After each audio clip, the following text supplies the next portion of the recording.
Oh, shit. That was a doozy, my God.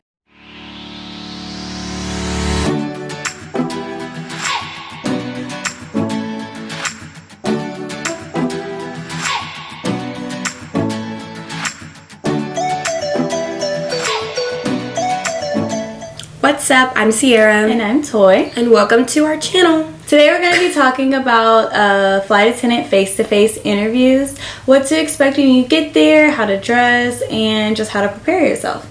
Right. First, get out of the car. Your interview is starting. So make sure you're smiling. All eyes. You look personable. Makeup and hair is right. You don't need to do any final touches when you walk in.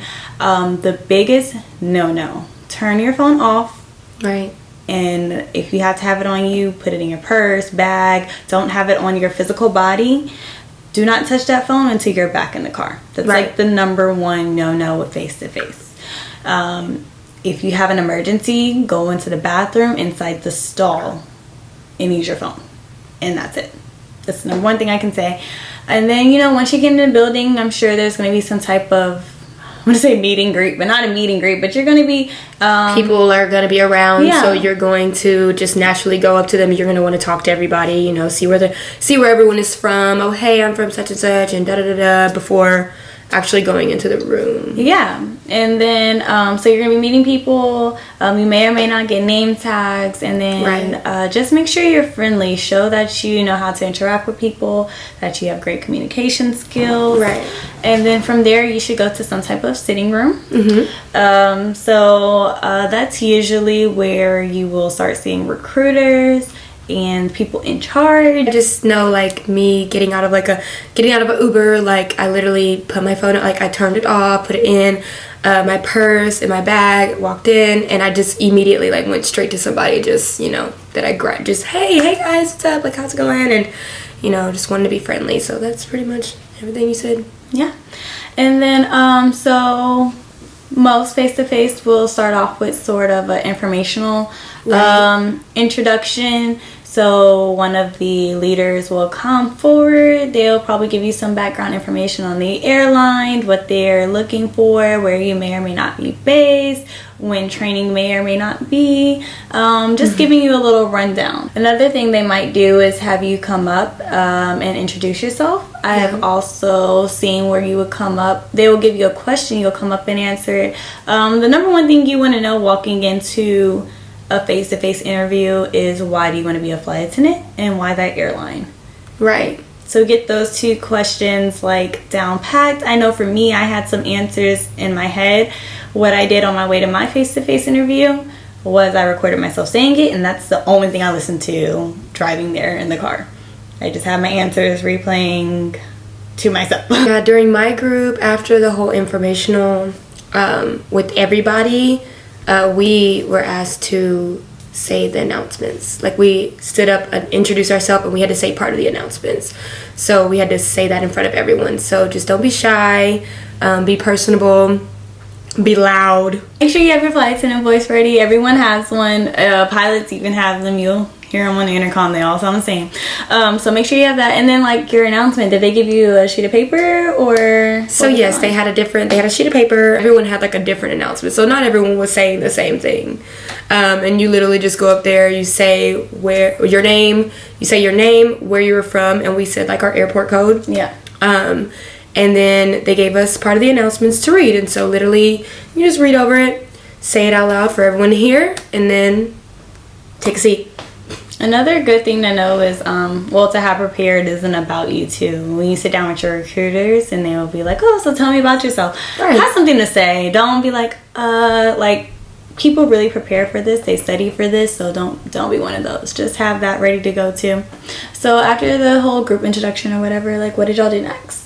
Okay, so I know for one interview we actually got pulled out in a group. We went from the big group to a smaller group. And then when we were in the smaller group, we did a group module. So we had blocks and things, and it was a team building type of thing. Actually, that was for 2 interviews that I've had. We done things in teams, in smaller groups. And that was our first step. Yeah, the big thing is you'll never be on a plane alone. So these people want to see, how do you work together as a team. Yeah.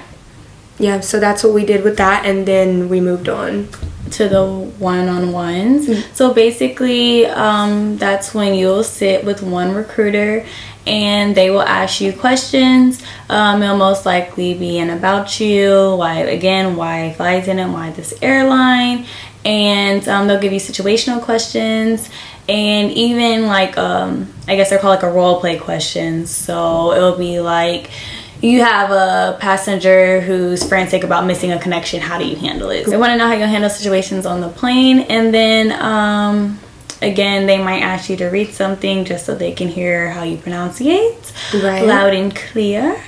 And yeah, so from there you will most likely go into another room.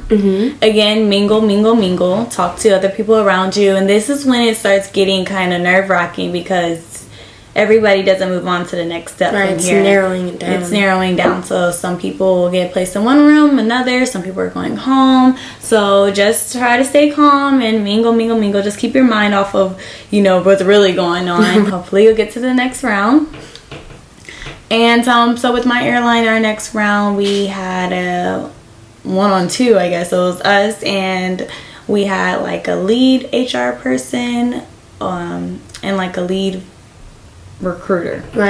And from there, these people want to get to know you, so they were asking more personal questions. These people genuinely want to get to know you. So it might be I see you're from Texas, are you going to have a problem with moving to Chicago? And the answer to that is always no. You're always willing to go wherever. You love people, they can send you wherever. So willing to relocate. We never mention commuting during the interviewing process. It's okay if you commute after, but that's like, those are words you just don't say during interviewing. It's yes, I'm moving. Yes, I'm willing to go. So make sure you know that. They'll ask you about tattoos. I will say, be honest. I'm sure you know beforehand if your airline is tattoo friendly or not. If it can be covered in uniform, you're pretty much golden. But if they see it after you lied about it, I just think that won't be like gold. That's as well. So be honest about that. So after that, I don't think there's too much variation from interview process to interview process. They might send you to one more where they want to ask you more questions, but pretty much from there, it's either you have the job or you don't. Some airlines offer CJOs on the spot, which are conditional job offers based off of you passing training. So that's why they are under condition. So you may or may not get that on the spot, or you may get an email days later, a week later. Like we say in aviation, no news is good news. Just be patient, be confident. Not overly confident. They don't want to see conceited, but they do want to know that you have your stuff together.